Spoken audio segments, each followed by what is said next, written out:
माझा जो पहिला प्रश्न आहे, राज्यामध्ये 479 धर्मदाय रुग्णालय असून त्यापैकी केवळ 134 रुग्णालयच आयुष्यमान भारत महात्मा ज्योतिबा फुले जन आरोग्य योजनेत सहभागी आहेत।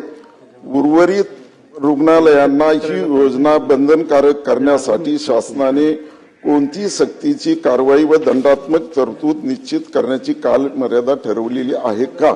हा माझा एक प्रश्न राहिला। दुसरा प्रश्न असा आहे अध्यक्ष महोदय की शासनामार्फत शासन निर्णयानुसार मान्य उच्च न्यायालयामध्ये याचिका दाखल काही रुग्णालयांनी त्या ठिकाणी केलेली आहे।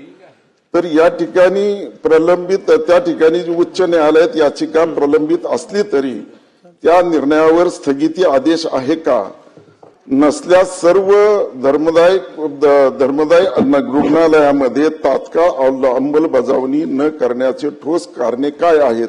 हा माझा दुसरा प्रश्न राहील। आणि तिसरा प्रश्न असा आहे की दिनांक 4 नोव्हेंबर 2025च्या शासन निर्णयानुसार उपचार दर वाढ करण्यात आलेली आहे। ही अत्यंत अभिमानास्पद जरी बाब असली तरी धर्मदाय रुग्णालयाच्या मदत कक्षामार्फत तयार करण्यात आलेले डॅशबोर्ड व ऑनलाईन प्रणाली सार्वजनिकरित्या उपलब्ध आहे काय?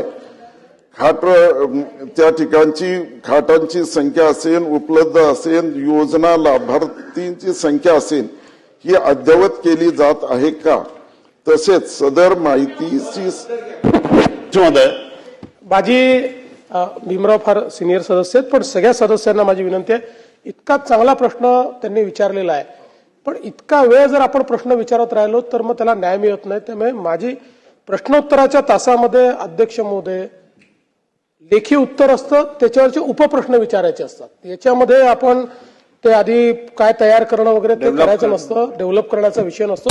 माझी फार चांगला प्रश्न आहे, त्यामुळे माझी सगळ्यांना विनंती आहे की जरा काही नियम आपण पाळले पाहिजेत।